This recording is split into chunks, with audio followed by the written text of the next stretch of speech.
மழை தத்தெடுத்திருக்க போல தெரியுது. அன்னைக்கு இடைவிடாம மழை பேஞ்சுக்கிட்டே தான் இருந்துச்சு. ஆகாயத்துல இருக்கிற திரை கிழிஞ்சு போன மாதிரி. அந்த மழை தண்ணியில ஊருக்கு வெளியில இருந்த எல்லாமே நனையுதுன்னு பார்த்தா ரங்கையோட வீட்டுல உள்ள இருக்கிறதும் நனைஞ்சுக்கிட்டு இருந்துச்சு. பாவம் ரங்கையோட வீட்டு கூரை சரியா இருக்கல. அதனால வீட்டு கூரை வழியா வீட்டுக்குள்ள தண்ணி சொட்டி அவரு அதை பார்த்து ரொம்ப கவலைப்பட்டுக்கிட்டு இருந்தாரு. ரங்கம்மா, அடியே ரங்கம்மா, இந்த மழைக்கு நம்ம வீட்டை ரொம்ப பிடிச்சிருக்க போல. மொத்த மழையும் நம்ம வீட்டுக்குள்ள தான் பெய்யுது. கொஞ்சம் விட்டா இங்க ஒரு குளமே உருவாகிடும். ரங்கம்மா பாட்டி கையில ஒரு பாத்திரத்தை பிடிச்சுக்கிட்டு அங்க இங்கன்னு சுத்திக்கிட்டு, ஏங்க கத்துறீங்க?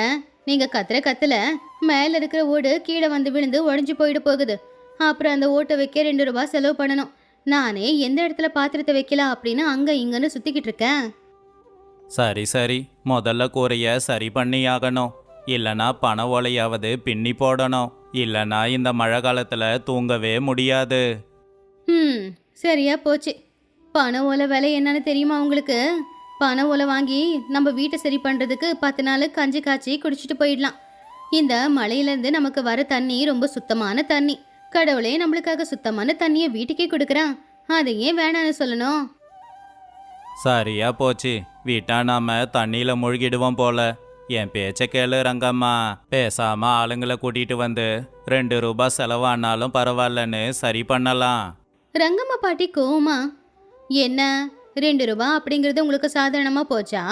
அந்த 2 ரூபாய் சம்பாதிக்க நான் எவ்வளோ கஷ்டப்படுறேன்னு எனக்கு தான் தெரியும். வரவன் என்ன பண்ணுவான்? ஓட அங்க இங்கன்னு அசிச்சு வச்சுட்டு முடிஞ்சிச்சின்னு 2 ரூபாய் வாங்கிட்டு போயிடுவான். அதெல்லாம் ஒன்று வேணாம், என்கிட்ட ஒரு யோசனை இருக்கு. ரங்கையா ரொம்ப தயக்கமா, யோசனையா? ஐயோ, உன் யோசனைய கேட்கறத விட பேசாம மழையிலேயே நான் நனையலாம்.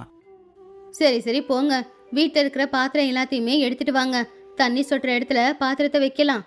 தண்ணி மட்டும் சுத்தமா வீணா போகவே கூடாது. ரங்கையா விருப்பமே இல்லாம வீட்டில் இருக்கிற பாத்திரத்தை கொண்டு வந்து தண்ணி விழுற இடத்துல வச்சுக்கிட்டு இருந்தாரு. இப்போ தண்ணி பாத்திரத்துல விழும்போது ஏதோ சங்கீதம் வாசிக்கிற மாதிரி இருந்துச்சு.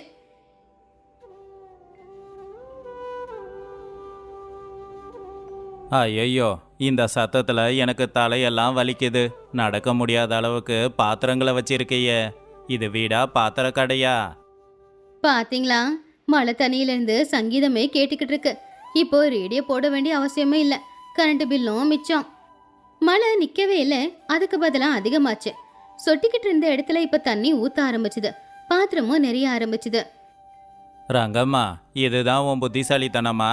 இன்னும் நிறைய இடத்துல தண்ணி சொட்டுது. பாத்திரத்துக்கு என்ன பண்ணுவ? கவலைப்படாதீங்க, எல்லா பிரச்சனைக்கும் என்கிட்ட ஒரு தீர்வு இருக்கு. என்கிட்ட இன்னொரு யோசனையும் இருக்கு. ஐயோ, அடுத்து இவ என்ன சொல்ல போறாளோ? வீட்டுக்கு பின்னாடி போய் கொஞ்சம் இலை தலைய பறிச்சுக்கிட்டு அப்படியே கொஞ்சம் களிமண்ணும் சாணத்தையும் கொண்டு வந்து எல்லாத்தையுமே கலந்து நாம மேலே எங்கெல்லாம் தண்ணி சொட்டுதோ அங்கெல்லாம் பூசி வைக்கலாம்.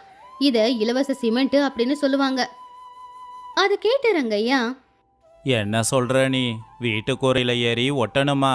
அதெல்லாம் முடியாது. வழுக்கி விழுந்தேன்னு வச்சுக்கோ, என் காலு உடைஞ்சு போயிடும். அப்புறம் வைத்திய செலவு வரும். உங்களுக்கு ஒன்றும் ஆகாது. உங்களுக்கு துணையா நான் கீழே நின்றுக்கிட்டு இருக்கேன். உங்களுக்கு தைரியம் கொடுத்துக்கிட்டே இருக்கேன். கொஞ்சம் கஷ்டப்பட்டு செஞ்சுட்டேன்னா 10 மாசத்துக்கு நமக்கு பிரச்சனையே இருக்காது. பாருங்க, நீங்களே கொஞ்சம் யோசிச்சு பாருங்க. பாவம் ரங்கையா தாத்தா இந்த வயசான காலத்துல அந்த மண் கலவையை எடுத்துக்கிட்டு தலையில ஒரு கோணிப்பைய போட்டுக்கிட்டு கால் நடுங்க நடுங்க ஏறினாரு. கீழே இருந்து ரங்கம்மா இப்படியெல்லாம் சொல்லிக்கிட்டு இருந்தாங்க. அந்த பக்கம் இல்லைங்க, இந்த பக்கம். அதோ அந்த பெரிய ஓட்டை தெரியலையா உங்களுக்கு? அங்க நிறைய மண்ணை போட்டு பூசுங்க, சாணியை நல்லா பூசுங்க, அப்பதான் தண்ணி சொட்டாது. ரங்கையா மேல இருந்தே கத்துனாரு. என் உயிரை எடுக்கவே என்னை கட்டிக்கிட்டு வந்திருக்கா போல. இவ கூட வாழறதுக்கு கீழே விழுந்து செத்து போயிடலாம். ரங்கையா தாத்தா எப்படியோ கஷ்டப்பட்டு மண் எல்லாத்தையும் பூசிட்டு கீழே இறங்கினாரு. உடம்பெல்லாம் மண்ணு பூசிக்கிட்டு இருந்தாரு.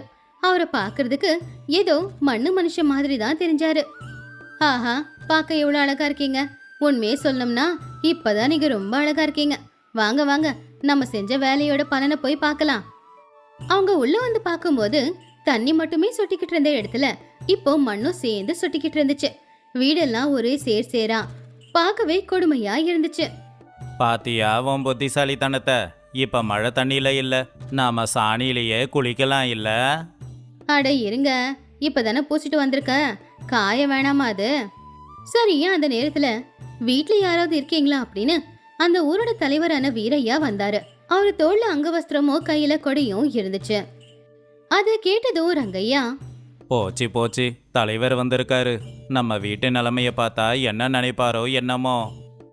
அப்போ ரங்கம்மா ரங்கையா கிட்ட, நீங்க ஒண்ணு கவலைப்படாதீங்க, நீங்க போய் அவர்கிட்ட பேசுங்க, எல்லாத்தையும் நான் பாத்துக்கிறேன்.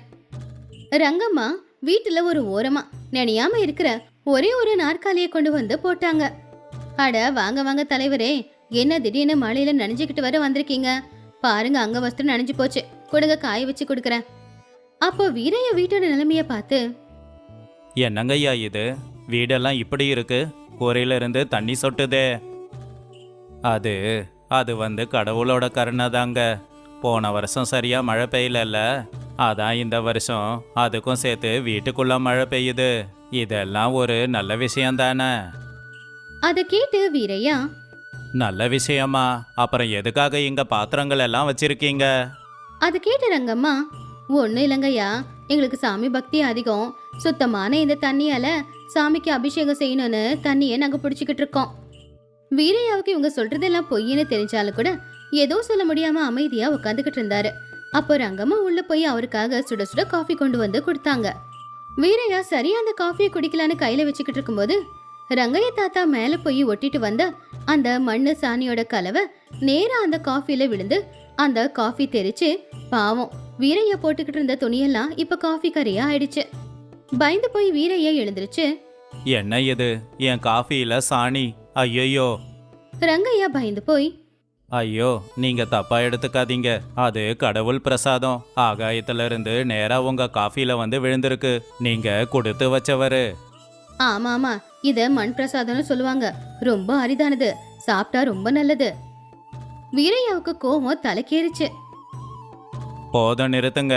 நீங்க எவ்வளவு பெரிய கஞ்ச பிசுனாரிங்கன்னு ஊர்ல எல்லாரும் சொல்றாங்க. ஆனா இப்பதான் நேர்ல பாக்குறேன். செலவு பண்ணி கூரைய சரி பண்றதை விட்டுட்டு இப்படி சாணிய பூசுறீங்களே, வெக்கமா இல்லையா? ரங்கையா ரங்கம்மா தலை குனிச்சு நின்னுக்கிட்டு இருந்தாங்க. அப்போ வீரையா கோவத்தை விட்டுட்டு, சரி சரி, நடந்தது ஏதோ நடந்து போச்சு. நாளைக்கு ஆளை வச்சு கூரைய சரி பண்ணுங்க. ஆவர செலவுல பாதிய நான் கொடுக்கறேன். ஒரு தலைவனா இது என்னோட கடமை தானே.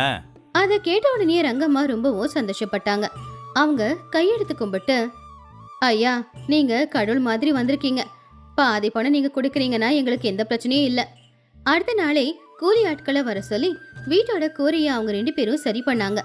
சரியா அந்த நேரத்துக்கு தான் வீரையா அவங்க வீட்டுக்கு வந்தாரு. அவருடைய பங்கு பணமான 2 ரூபாவை ரங்கம்மா கிட்ட கொடுத்தாரு. அப்பாடா, இப்பதான் வீடு நல்லா இருக்கு. எல்லாத்துக்கும் காரணம் நீங்க தான், இந்தாங்க உங்க 2 ரூபாய். வீரையா ஆச்சரியமா, என்ன இது, என் பணத்தை எனக்கே திரும்ப கொடுக்கறீங்க? அப்ப ரங்கம்மா சிரிச்சுக்கிட்டே, நீங்க போனதுக்கு அப்புறமா கூலி ஆளுங்க கிட்ட பேரம் பேசி 2 ரூபாவுக்கே எல்லா வேலையும் வாங்கிட்டேன், அதனால என்கிட்ட இருக்கிற பணத்தையே கொடுத்துட்டேன், உங்க பணத்தை நீங்களே வச்சுக்கோங்க, எப்படியோ 2 பக்கமும் 2 பேருக்கும் லாபம் தானே அப்படின்னு ரங்கம்மா சொன்னதை கேட்டு ரங்கையாவுக்கு வாயில இருந்த வார்த்தை வரல. வீரையாவாலையும் எதுவும் பேச முடியல. ரங்கையா மனசுக்குள்ள, என் பொண்டாட்டியோட கஞ்சித்தனத்துக்கு முன்னாடி மழையாவது இல்ல தலைவராவது யாராலையும் ஜெயிக்க முடியாதுன்னு நினைச்சுக்கிட்டாரு. இந்த கதையில இருக்கிற நீதி என்னன்னா, கஞ்சத்தனமும் ஒரு விதமான திறமை தான், ஆனா அந்த திறமைய எப்போ எப்படி பயன்படுத்தணும்னு தெரிஞ்சுக்கிட்டு தான் நம்ம பயன்படுத்தணும்.